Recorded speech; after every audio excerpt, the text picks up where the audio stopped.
Mejor Hablemos. ¿Qué tal? Muy buenas noches, bienvenidos, les saluda de nuevo Claudia Palacios. Estamos ya en Mejor Hablemos hoy para conversar sobre un documental que está en cartelera, que ha dado mucho de qué hablar, que cada vez que sale un espectador de las salas de cine queda muy cuestionado acerca de la realidad que como colombiano nos ha tocado vivir respecto al narcotráfico, al dinero fácil. En fin, quien pone esto en escena es la documentalista Daniela Abad Lombana. Y bueno, de una manera muy valiente porque es una historia de familia. Daniela, bienvenida. Muchas gracias por invitarme. ¿Cómo le ha ido con el documental? Pues lleva una semanita, ¿no? Sí, llevamos una semana, el jueves ajustamos una semana, nos ha ido bien. Digamos que para un documental y para una película colombiana hemos tenido buena taquilla. ¿A qué cree usted que se debe eso? ¿A la temática? ¿A que el público colombiano entonces de repente se volvió más interesado en los documentales o qué? Pues yo creo que eso depende mucho, digamos, del trabajo que se hace con la prensa, pero también, pues sí, de haber tenido buena prensa, pero sobre todo de que la película tenga un buen voz a voz. En las películas lo que más hace que la gente vaya al cine es el voz a voz, y lo que genera el voz a voz es que la película sea entretenida, que sea emotiva, que sea una película que de alguna manera se conecta con el espectador, una película que no está hecha, digamos, para la cinefilia, sino para la gente del común. Creo que eso nos ha ayudado mucho. ¿Y tiene expectativa de que por fuera funcione bien o es una historia muy colombiana? Pues yo creería que por fuera también puede funcionar bien. Finalmente la película habla como de valores muy comunes a cualquier ser humano. Daniela, esta película es la historia o aparte de la historia de su abuelo materno. Tito Lombana. Tito Lombana, la película se llama Smiling Lombana porque así le decían a él cuando estuvo en los Estados Unidos preso, ¿verdad? Sí. Por su sonrisa muy característica. Pero usted ya nos había contado la historia de su abuelo paterno. Esto de escudriñar en la propia familia, ¿es una decisión que viene de dónde o por qué empezar su carrera por ahí? Pues fue un poco una casualidad que esto hubiera pasado. Digamos que Carta a una sombra fue casi una película que a mí prácticamente como que me ofrecieron hacer. Yo no tenía en mis planes hacer una película sobre un libro de mi papá, ni sobre mi abuelo paterno. La película que sí tenía en mente era esta, era de Smiling Lombana. Desde antes de hacer Carta a una sombra. Sí. Hay que, para los que no hayan conectado, estamos hablando del libro El olvido que seremos de Héctor Abad, acerca del asesinato contra su padre. Sí, Héctor Abad Gómez. Entonces ha sido un poco una casualidad. También creo que hay como una tendencia cuando uno empieza a hacer cine a empezar por las historias que son más cercanas a nosotros, porque son historias que nos pueden conmover más o con las que nos identificamos más. Entonces, y finalmente creo que todos los cineastas de alguna manera, directa o indirectamente, hablan de su propia historia, de su propia familia, de su propia vida. Pues un ejemplo ahora que todo el mundo ha visto es Roma. Exacto, de eso le quería preguntar, porque si bien Roma no es un documental, pues Roma es la historia de muchas familias en México, en Colombia, en Perú, en muchos países de América Latina, alrededor de lo que es el servicio doméstico. Entonces, y además como está en blanco y negro, entonces se parece más a lo que pudiera ser el lenguaje documental. ¿Usted qué opinión tiene de cómo le fue a Roma en las nominaciones? No, pues impresionante. Pues lo sentí mucho por nuestra película Pájaros de verano. Sí, claro, porque para el cine colombiano pues es importante que nos veamos afuera y es importante para nosotros los cineastas que se conozca el cine colombiano. Pero sí era muy difícil competir contra Cuarón. Pero pues estoy abriendo este paréntesis aquí porque me parece interesante verlo desde los ojos de alguien que sabe de cine. Muchas personas han dicho de Roma, claro, la temática es muy buena, pero de verdad es buena película en su conjunto, que por la fotografía, que por la música, que por la actuación, o sea, ¿de verdad reúne todo eso o es que obnubiló al público estadounidense por una temática que es pues muy confrontativa? Pues yo creo que por un lado tiene un director que es mucho más conocido que Ciro Guerra y que Cristina Gallego, por ejemplo. O sea, Cuarón tiene como una carrera larguísima ya en el cine.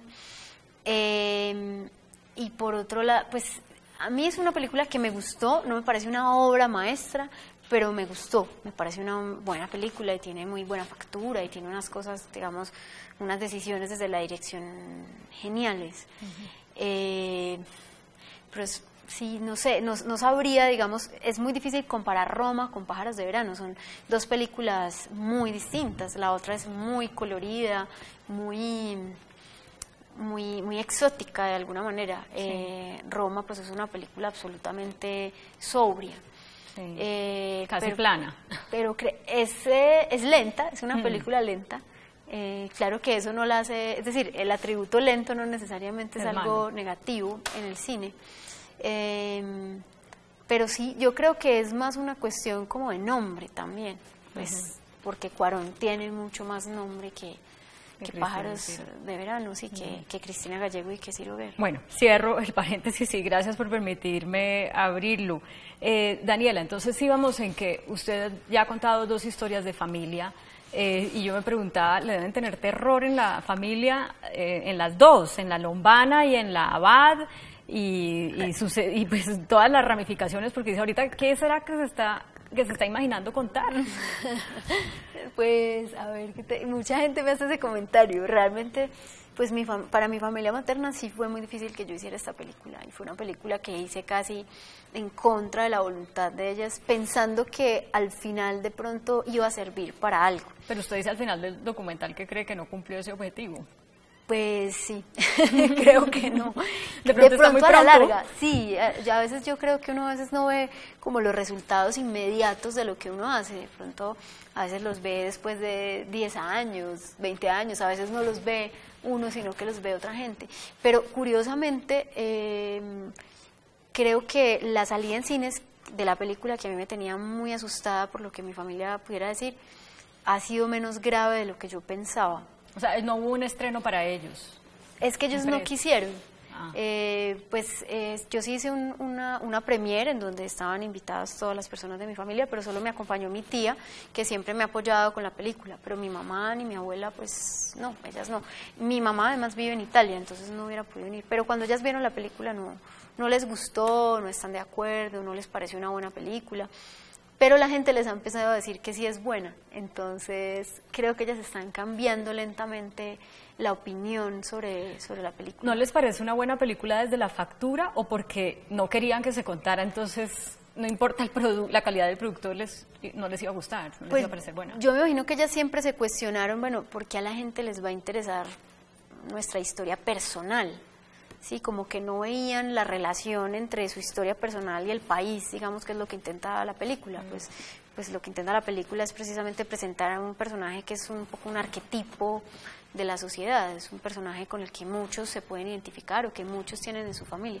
Pero ellas no veían eso, no entendían por qué su historia privada, personal, se tenía que volver pública para el interés de quién, esa era un poco la pregunta. Creo que también se sorprendieron con muchas de las reflexiones que hace la película, como que pues yo para ella seguiré siendo igual una niña que no tiene mucha idea tampoco de lo que pasó en Colombia en los años 70, es como, bueno, ¿qué vas a saber? Ni vivía por acá, sí, ni... no estabas viva, ¿tú qué vas a saber? Entonces creo que eso las sorprendió y creo que también, o sea, yo lo entiendo porque es una historia dolorosa para ellas que me imagino no debe ser bueno recordar y menos recordar en una pantalla gigante debe ser aún más difícil. Sí. Hablemos, Daniela, de ese arquetipo, pero antes yo quiero saber si va a contar otra historia de familia después o ya se acaba ese capítulo. No, yo creo que ya no voy a contar más historias familiares. Pues seguramente, lo que te decía antes, creo que esas historias vuelven a aparecer indirectamente en lo que uno haga, porque uno pues finalmente filma lo que vive, pues cuenta lo que ha experimentado de alguna manera. Aunque haga una película de extraterrestres, los sentimientos humanos siguen siendo los mismos. Entonces creo que eso seguramente va a seguir apareciendo en las películas, pero yo ya no lo quiero hacer de manera tan explícita ni tan directa.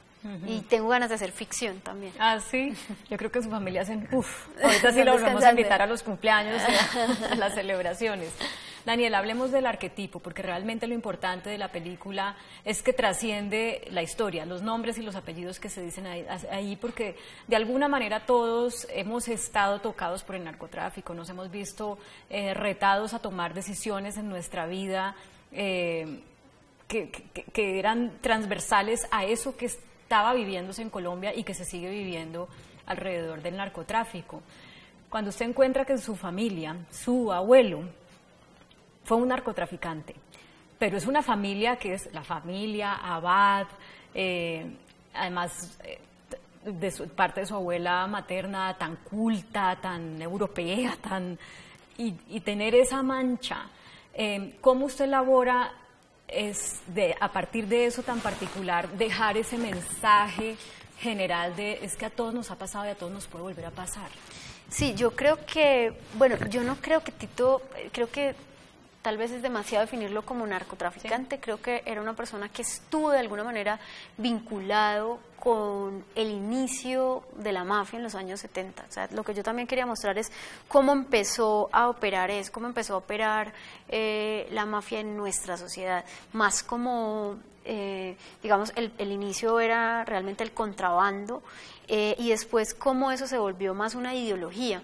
Esta mañana estaba peleando con una persona en Instagram, una persona desconocida, que me empezó a decir, bueno, pero qué pereza, otra vez una historia sobre el narcotráfico. Y realmente esta no es una historia sobre el narcotráfico, creo yo, esta es una historia sobre la violencia en Colombia. Y el narcotráfico hace parte de esa violencia, pero para mí es más una historia sobre una ideología que mantenemos hoy en día y que son los valores de la violencia. Y que esos valores se reflejan en todo, en nuestras actitudes, en que una persona me insulte por Instagram, eso es violencia verbal, digamos, en la manera en la que nos vestimos, en cómo son nuestras ciudades. Cómo es nuestra estética, que es algo que usted reflexiona de una manera muy bonita, ¿no?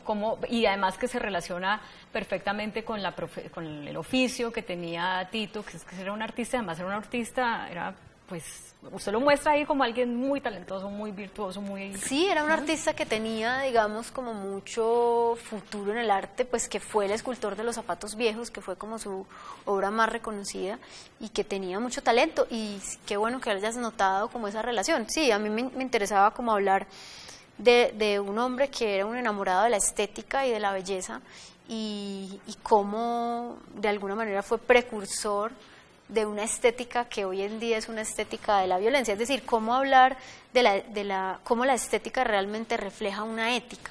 Eso era lo que me parecía interesante, o sea, cómo una cosa que parece tan frívola como la estética realmente está reflejando una ética y una violencia. Mi lectura digamos, tiene otro componente que es lo que hubiera podido ser un ser humano muy representativo del arte colombiano. Se volvió un mamarracho por cuenta de que se dejó permear por la ética traqueta o por la falta de ética traqueta. Entonces, hubiéramos podido tener un gran artista para la historia, pero al final eso se desdibujó porque su arte, su talento se vendió a lo que en ese momento era el cáncer de Colombia, que era el inicio del narcotráfico. Sí, un poco sí, aunque yo creo que no necesariamente, es decir, tampoco yo quería decir que el único camino correcto, digamos, es el éxito artístico, pero sí como cierta dignidad personal. Quiero decir, no necesariamente, o sea, yo no habría considerado un fracaso el hecho de que él no fuera exitoso como artista, pero sí creo que la violencia, lo más grave de la violencia es que nos hace perder personas increíbles, personas que podrían darle muchísimo al país o que podrían darnos muchísimo a nivel personal, simplemente pues las perdemos en medio de la guerra. Y hay algo muy bonito que usted toca ahí, no sé si fue intencional o no, pero es ese contraste entre cómo alguien de la familia como su tía, no solamente, no sé si ella tuvo que perdonar o no, pero ama y de alguna manera es incondicional frente a su amor como hija ante su padre, versus las otras dos mujeres de la familia que decidieron tomar distancia, que es lo que también pues pasa en general en Colombia de muchas formas cuando la ética desdibuja a alguno de los personajes de la familia. Tenía la intención de mostrar ese contraste entre lo difícil que es perdonar o acompañar a alguien con quien no compartimos valores.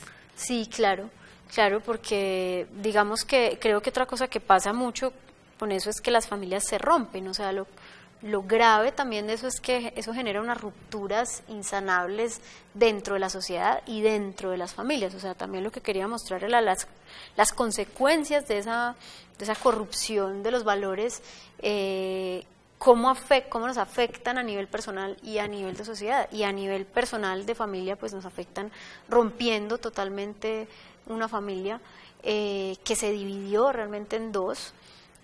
Por un lado, digamos, mi tía que permaneció a su lado y mi mamá y mi abuela que se separaron, y cómo también, digamos, la reflexión era también, bueno, qué tan culpables somos de esos orígenes, un poco volviendo a lo que me hablabas ahora, bueno, es que la familia va y no sé qué, lo que yo también quería demostrar era que eso pasa en todas las familias, o en muchas hasta en las familias, mejores familias, como se dice. Hasta en las mejores familias, sí, uno podría decir eso, como que muchas familias, como que lo que no hemos conversado como sociedad, y lo que sí no me parece repetido de esta película, es que aquí no se está hablando de la mafia desde los grandes nombres, sino desde la gente del común, o sea, cómo todos estamos,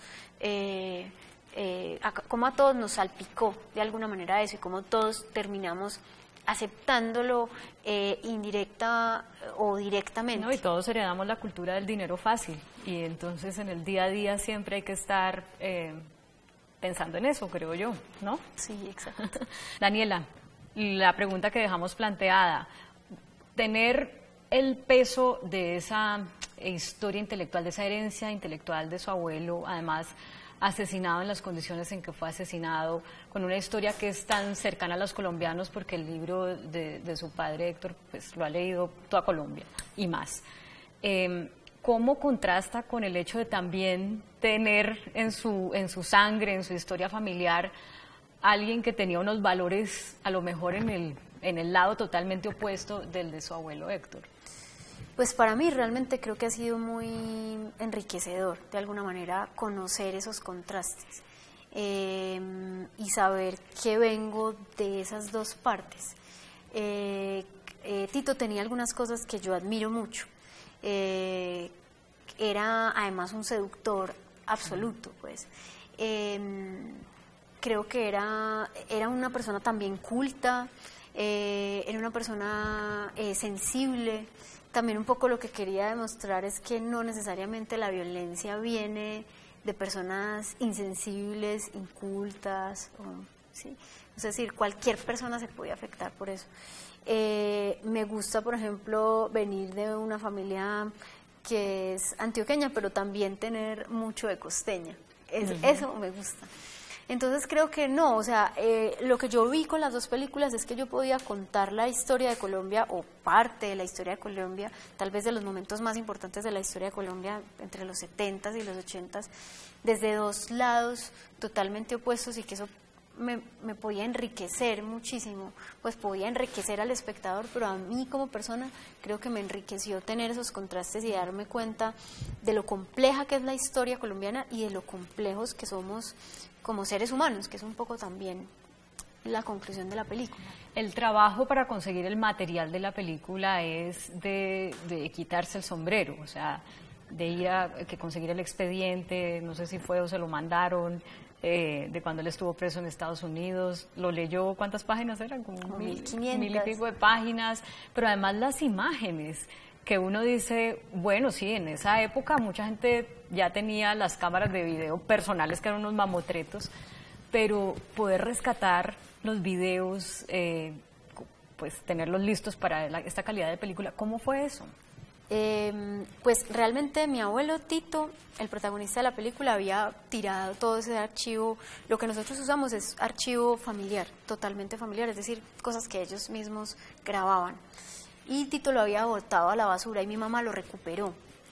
Y cuando empecé a hacer la película y vi que había tantas personas que no querían participar, entonces empecé a pensar, bueno, si nadie quiere aparecer en esta película, ¿yo qué voy a filmar? Y me acordé de ese archivo que tenía mi mamá guardado, que nos mostraba cuando éramos niños, que es un archivo de 8 milímetros y 16 milímetros, y que nosotros veíamos a veces en mi casa a través de un proyector, y con una beca que nos ganamos fui a ver el archivo, y me pareció muy valioso, no solo desde el punto de vista personal, sino también de cómo muestra a Colombia de esa época. ¿Cómo así que con una beca? Para ver el archivo, ¿dónde estaba el archivo? El archivo, mi mamá vive en Italia. Ya. Mi mamá vive en Italia, entonces yo pues necesitaba una beca para comprar el tiquete y sobre todo para digitalizar el archivo. Pero me parece muy llamativo lo que está diciendo porque su mamá pues no quiso aparecer en el documental, en fin, pero ella decidió guardar el archivo de Tito, a pesar, claro. Sí, es que y yo no creo su otra que, tía que era la que tenía esa conexión emocional tan fuerte con él. Sí, es que yo creo que detrás de eso hay personas, hay dos personas que son mi abuela y mi mamá que quisieron muchísimo a Tito y que en parte no quisieron participar porque no querían delatarlo, porque de alguna manera querían protegerse y protegerlo. También un poco como un gesto de amor hacia él, yo creo. Y siempre me pareció que ese gesto de mi mamá de entregarme el archivo era un gesto para decirme como, bueno, yo no voy a aparecer en la película, pero te voy a entregar este material que yo sé que te va a servir mucho.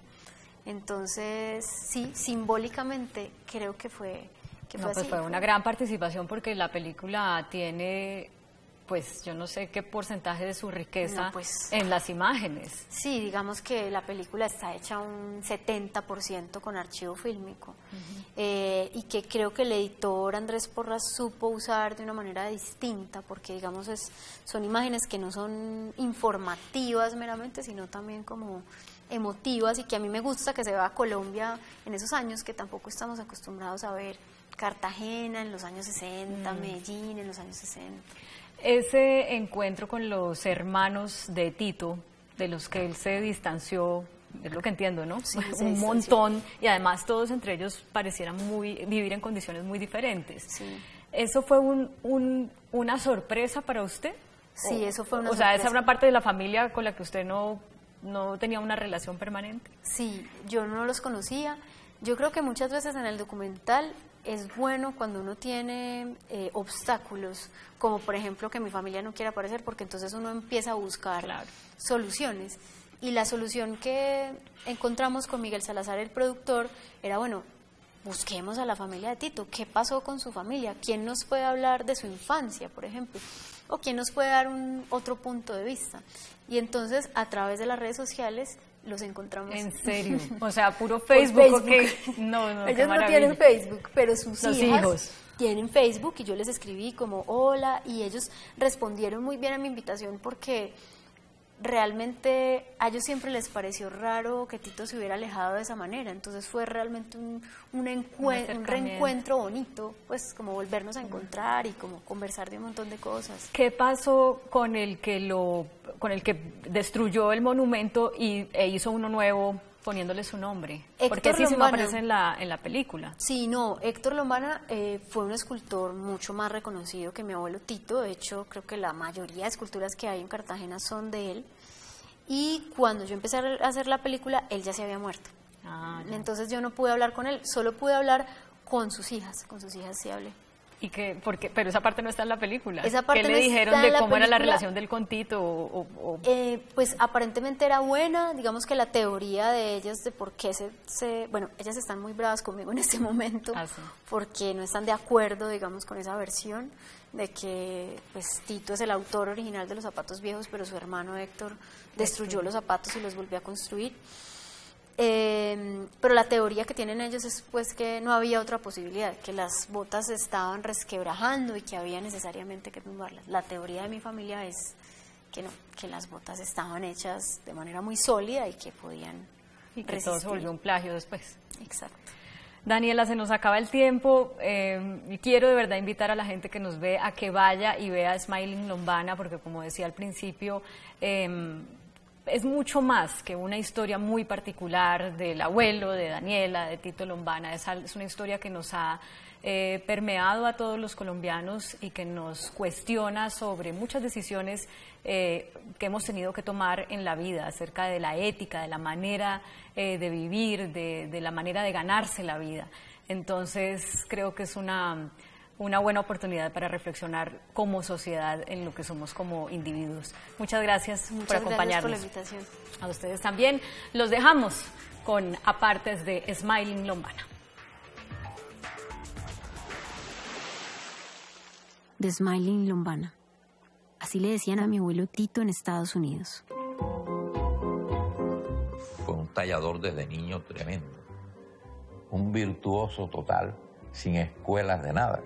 La revista Bohemia sacó en la portada la foto con un título gigantesco que decía la obra más característica y representativa en toda América. Cuando se alejó el barco que lo llevó a España, él despreció su propio país. Él le gustaba sentirse distinto. Una persona enigmática. Un grande seductor.